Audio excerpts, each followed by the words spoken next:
This lecture is about the important soft tissues that facilitate movement. Some of these will have actual lubricating fluid inside them, while others make it easier for the tissues to move when the knee is bent and straightened, allowing soft tissues like muscles and tendons to slide in relation to one another. Specifically here, I'm referring to those tissues that are outside of the capsule.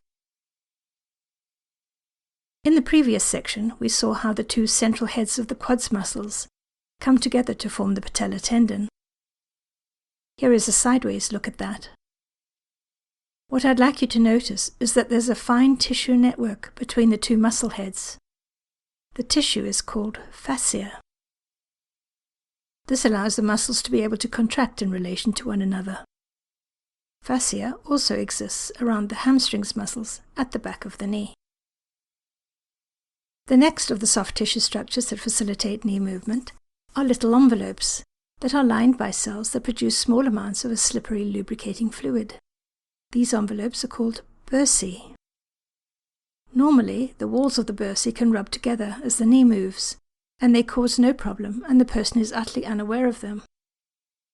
Sometimes, under abnormal conditions, there is inflammation in a bursa and it fills up with tense fluid, making the bursa area hot and painful.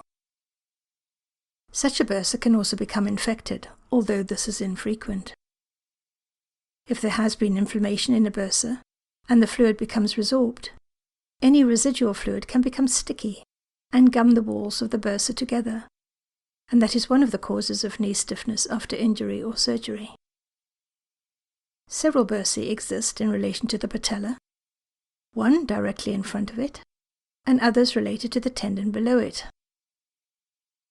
A superficial one under the skin in front of the patella is called the prepatellar bursa, and when it is inflamed, the condition is commonly called housemaid's knee.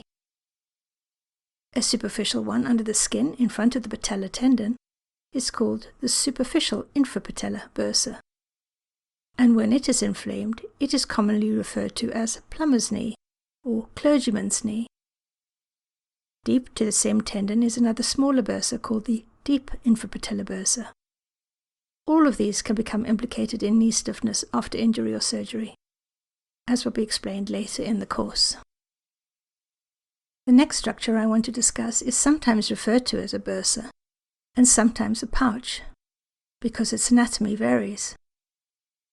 It is situated deep to the quadriceps tendon above the patella. It looks just like a capsular fold, as we discussed when we talked about the capsule, but sometimes it develops more like a sealed bursa, not communicating with the joint space. Normally, however, it does communicate with the joint space, and surgeons commonly refer to it as the suprapatellar pouch. The importance of this pouch in terms of knee movement is that it allows the capsule considerable slack, so that the hinge joint within the capsule can bend and straighten.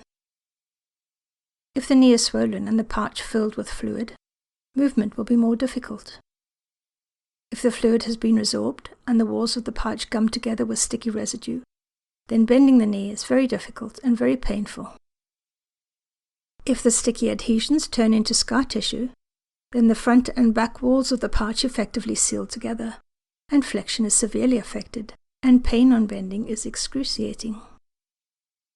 You can see the bright yellow fat pad. Look at the gap where it snugs in front of the tibia. This part is usually free to move, and the space is called the anterior interval. This is another place where the opposing structures can become gummed together, limiting movement of the patellar tendon. Behind the femur is another significant area, where the capsule normally has slack. This area can have adhesions, and the capsule can shrink here. The region is known as the posterior capsule. This covers most of the really important soft tissue structures that together facilitate movement of the knee. There are others that matter, but they're impossible to show with this illustration, and will be mentioned later on. So that will do for now, and it gives you some background into topics that we will discuss in more depth as we progress through this course.